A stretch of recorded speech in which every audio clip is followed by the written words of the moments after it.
How's it going? I happened to get this drum set. It used to be my good buddies. Basically, just left it here in various places for years and years until it made its way here. But it's some kind of 1970s Ludwig set. It's in super harsh condition. You can see the wrap is all busted up here, and there's chunkers missing. Um, but basically, I'm gonna try to get a good sound out of this kit, and for me, that means a good metal tone out of this kit. But before I do that, I wanted to just record the kit, set it up with the mics that I have, record it, and compare what it sounds like. So what we're gonna see here is what this kit can sound like set up the way my friend has it, and it's you'll notice it right away. It's set up for like a big band, boomy, bright, snappy kind of sound. It's the weirdest sounding kick drum I've ever heard in my life. The way he has it tuned and set up, but he's a very good drummer. He knows what he's doing, and it's kind of like just like a cheap set. But let's go ahead and get in a little bit closer and take a look at this thing. So it's a very cheap, the core set is a cheap Ludwig set. He's got an extra floor tom on there that does not match the set. You can see the big gray sparkly one that kind of sort of almost matches the kit, but not quite. But just to give you an idea, like what kind of shape this kit is in, like you can see like there's a drum leg missing over here. If you could come on and bring the camera over here. There's a drum leg missing, and they just replaced it with like a something. Stick? Yeah, it almost looks like a drumstick, but it's not quite. It's hollow. Oh, it's like a magic wand. It does look like a magic wand, or maybe like it was a brush or something. I don't know. Maybe. So anyways, there's that. You can see the duct tape on the leg here. Now the duct tape isn't holding the leg together. I don't know why there's duct tape there. They must have something taped to the leg. And then they took it off. Was rubbing against the leg and they took it off. Yeah, I don't know.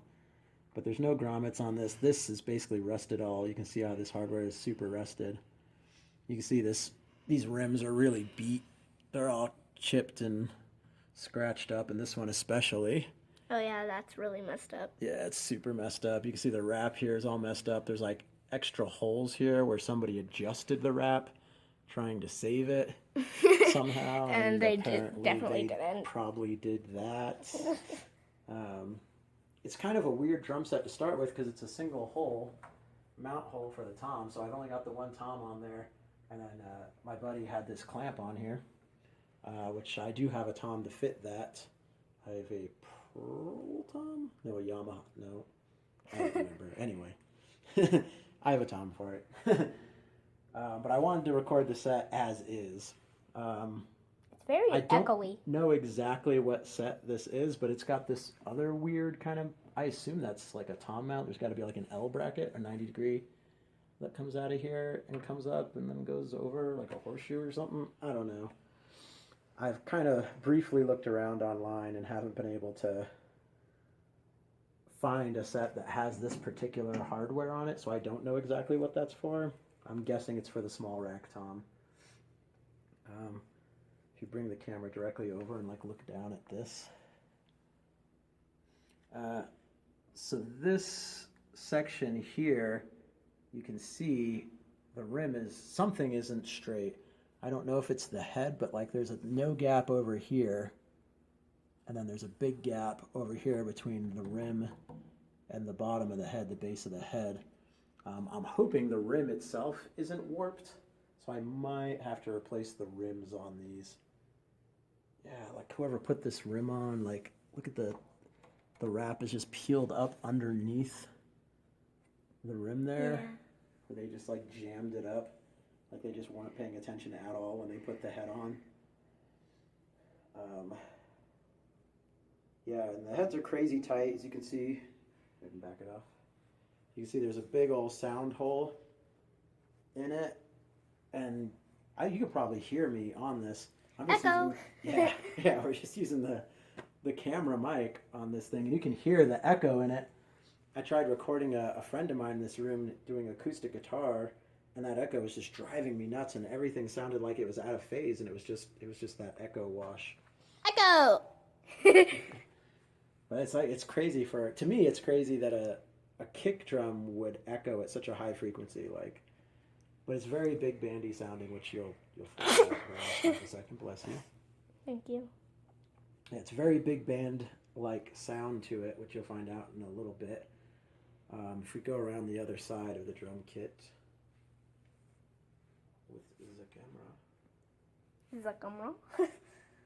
All the way around. All the way, okay. Yeah. Whee! You can see my buddy has a coated head on this thing, which is massively contributing to the echo. I've never seen anybody put a coated head on their kick drum, but he did, and it sounds extraordinarily big bandy. You know, like you're playing in a big jazz band with all the horns and whatnot. Tom also has a coated drum on it, which as you can see is on its last legs. There's no more coating there. It's got some pretty cheap cymbals on it. Honestly, they don't sound bad. Here, you stand up and get them from a top so you can see the tops of the cymbals. They don't sound shiny. Too bad. To be honest, I don't know what kind of cymbal this is. Pulse, I've never heard of it. But it's not bad. This one's a little sketchier, especially on the bell. Like that bell just sounds. Oh, I thought that these were paint spots, but no, they're the tags. Yeah, from the tags. From the tags where you got it, yeah. Why is this chair so squeaky when you turn it? Because it's a cheap drum. That one's mine. Then we got some Zildjian ZBT hi-hats that are also pretty cheap. They're serviceable. They're not great. Don't get too close to stuff, Niels. You're like super zoomed in and stuff. Can you like hold it up higher or something? Whee! Hello. Yeah, these aren't great, but they're serviceable for the time being. The one thing this drum set does have, and my friend did spend quite a bit on, like, I don't know how much he paid for this set. God knows where he found it. I'm hoping he didn't pay like more than like $150. But then, come on around again, please. Hello. Get a shot of the snare from here so you can see the tag on it. The logo. Where? The snare with the logo. But then, he's got this super nice snare drum. It's a Mapex Black Panther, and that thing rocks. That thing sounds great. It does. Just like the rest of the drum set, I'm gonna retune it to make it a little bit more metally. We're gonna see how metal we can get a Black Panther to be, and hopefully it'll come out pretty good. And bongos. And bongos. Always bongos. As you can see, I got a few different. I had extra mics and stands, so why not dual mic it? I don't know that there's a whole lot of reason to. They sound basically the same. I built a little sub kick, kind of very quick in the moment with a small speaker that I could find that I have. That's a little Fender SP10 amp that I just wired up a sub kick to make a sub kick, and it's flipped upside down so the speaker is not super low, just to get the position of the speaker right. Go ahead and pan over to the. But I did order a bunch of stuff, so you see we got just a stack of drum heads. So we're getting all new drum heads. And then all that stuff. Front and back, resonating and batter heads. So 2 heads for every drum. What's all of this stuff? All this stuff. So I got another tom mount so I can stick it in that funky adapter and mount another small rack tom. This is a tuner. I've never used a digital drum tuner before. Actually, I've never used any drum tuner before. I was just tuned by ear. It's really fancy. It has felt in it. Yeah, it's really nice feeling. You can't feel it, but it feels nice. Yeah, it's really soft. Mm-hmm. Kind of like my silver controller. It's that soft. Little clip on it, but hopefully that helps out quite a bit in getting us a nice. Then we got just a little drum pad kick pad. I got a dual beater, even though I only have a single pedal. Eventually, I'll have a dual pedal, but for now, that'll give us some increased attack and let that head last a bit longer. What's moon gel? Moon gel is they're like little sticky gels you put on the heads of the drums to mute them and change the way they sound. Oh. Kind of like those rings I have. Oh yeah. But just a gel, just a different way of muting. Got moon gel on the brain. I wanted to try this. I mean, the set wasn't made to be a metal drum kit. It's definitely more of like a Beatles, Bonham kind of kit. And everyone likes the Beatles. I hate the Beatles. Well, I love them, so. So I figure it might need all the help it can get. So, I got nice, thick, good heads for doing the metals. And then, of course, most of it's going to be tuning. Thick. And then this is just a little kick port. I tend to like my kicks, the shape of my kick drums to be like tubular, like long kick drums, to give that really nice, woofy, low-mid bass tone. And I think this, having a little tunnel in it, is going to help that out a lot, I suspect. Is this another one of those? Just longer? That is actually just a boom arm for a cymbal stand. Oh. None of his cymbals had any boom arms on the stand, so I just ordered one. Oh. I figured I could make do probably with just one. And one of the stands was which isn't in this because he didn't have a cymbal on it, but one of his stands was actually missing the top piece anyway, so I figured I'd just order a nice top piece. But yeah, anyway, we're going to see what we can get this thing to do.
As we said, this needed a bit of work. I went over the rim here, where the drum head actually seats, was pretty rough in some areas, so I went over it with some 220 grit sandpaper pretty lightly. That seemed like the perfect grit, to be honest. It feels a lot better, and hopefully we get a lot better seats. I have been told that a lot of the sound of a drum is just how well it seats on the rim. So I went over that a little bit, and let's hopefully that cleans it up. This area is not great. Like right in here, this kind of shit. This area here is kind of shit. I might go over that some more. And then I just wiped the drum out with a sponge with some Simple Green on it, and then I went over that with isopropyl alcohol. The rims were pretty hurt too. They were all rusty and nasty. Especially where it sat was especially nasty. There was like some kind of white corrosion on there, which is usually aluminum corrosion, so I'm not really sure what that's all about. But anyways, I went over it, the same thing you'd clean out like your oven with, and it worked magically and didn't scratch anything up. And then I went over that with, actually I wiped it over with Simple Green first, and then scraped it with that, and then wiped it down with alcohol after that. So anyways, it's all cleaned up. I let this dry out a little bit after wiping it down. So I did do all the wiping on this first so that it could sit and dry out for a bit while I cleaned up the rims. So the shell got done first. because it's wood and, absorbed a little bit of those chemicals. But anyway, it should be pretty good to go now. It's not like I soaked it for a half hour or anything like that, It should only take, 15 minutes to dry out. It should be fine. All right, let's open up some new heads and throw them on there. See what we get. Deuces. So I decided to do some re-drumming here. Put some new heads on. The razor blades were an afterthought. I'm looking at this tom and I couldn't find the badge to figure out exactly what drum set this is. I know it's a 70s Ludwig kit, but look at this. The badge is completely covered up by this wrap. And it looks like somebody did a really, really shitty job of trying to cut around the badge, which I'm going to improve upon here with my razor blade. But if we also look, we see that this wrap, probably has been moved around. So I'm wondering if in this section that's all messed up, there was originally the section, but you can see it's been rotated because you got 2 holes here. God knows what they're for. This one has 2 holes. 2 extra holes. Now if we look at the inside of the drum, we can see that somebody at some point in time has also drilled extra holes. Maybe a mute, since it's close to the rim there. It's one of those like looking mute things. Then you got these holes here, and like that big one is going right through. You can see the light start coming through. It's just the wrap that's stopping us from being able to see through. So this thing is just in serious need of some work, and probably the only thing I want to do as far as all that is concerned is just get this sound hole open back up and just X-Acto knife around this badge, which I think goes back to there if I'm feeling correctly, but we're gonna try to figure it out. It'd be nice to know what set this is. So anyways, this is the 13-inch tom off a 1970s something Ludwig set that, as you can see, has just been brutalized. Getting the resonant head off this thing, which is also a coated head, was a pain, man. That thing was on there. I was starting to wonder if it was glued, which thankfully it was not. But anyway, fun.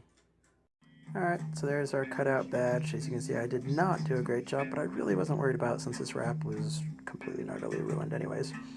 Really, I mean, I don't even know how this happened. Like, the wrap should have been put on before this rivet was put in.